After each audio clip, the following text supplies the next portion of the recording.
Selamat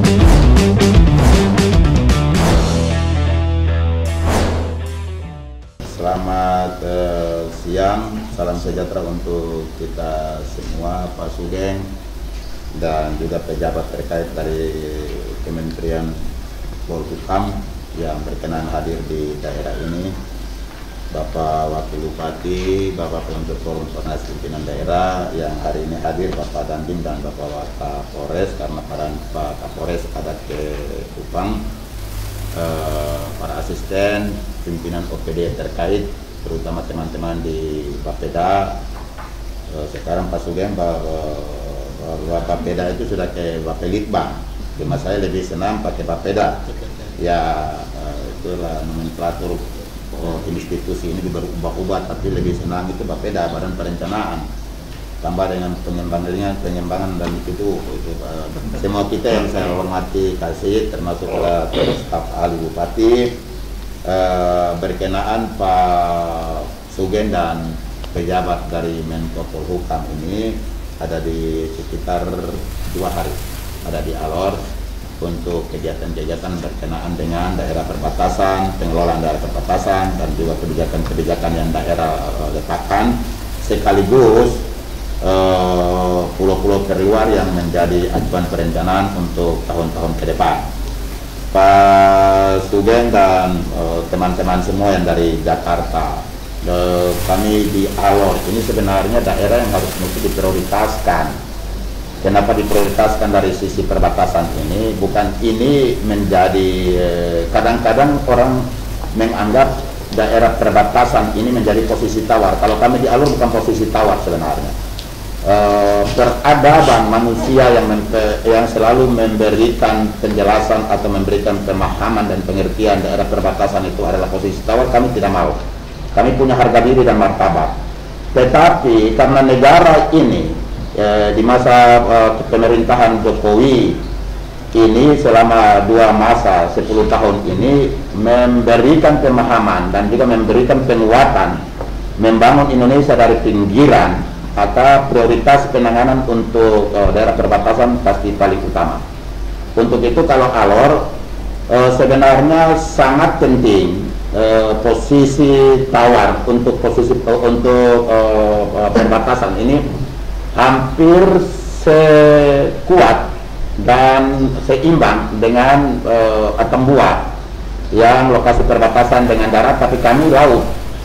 Nah itu, ada yang masuk nanti TPU Timur Tengah Utara dan Kabupaten Kupang, tapi yang paling berbatasan langsung laut yang punya kebutuhan sangat strategis untuk berada terdepan NKRI ini adalah di Alor. Kenapa begitu? Karena dari Maritime ujung pulau itu menuju ke Dili 1,5 jam. Kalau Kupang hampir sekitar 5 jam. Nah itu kami 1,5 jam. Ketika malam kami lihat lampu terang benderang di negara Timur Leste dari sisi laut, dan juga kendaraan-kendaraan yang berkeliaran di negara baru itu daripada yang ada di daerah perbatasan. Ya Pak, mari. Maka sebenarnya kalau Atambua dibangun, maka Alor harus juga dibangun. Kenapa? Karena konsekuensi logis dari persoalan-persoalan penanganan di daerah perbatasan laut ini adalah illegal logging, perbatasan manusia. Lalu di situ lagi ada berbagai hal yang terjadi di daerah perbatasan khusus untuk perairan. Maka dengan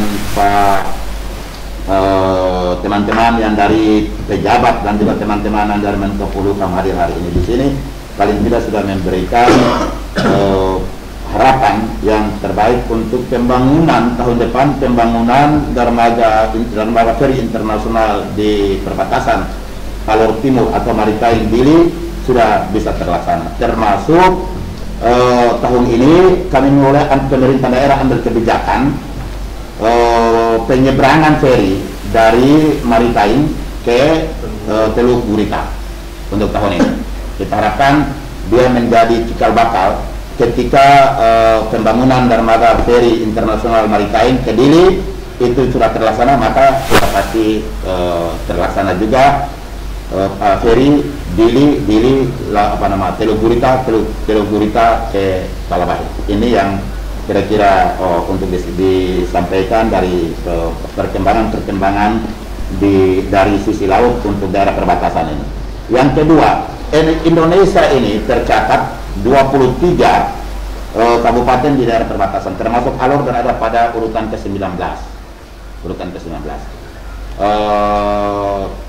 Tahun kemarin belum COVID, Desember kami diundang secara keseluruhan, termasuk pada Andin, saya Kapolres, diundang ke Kupang, di Jakarta, minta maaf bukan ke Kupang, di Jakarta dipresentasikan bahwa Alor untuk 2021 pembangunan dermaga ferry dan juga pos lintas batas negara.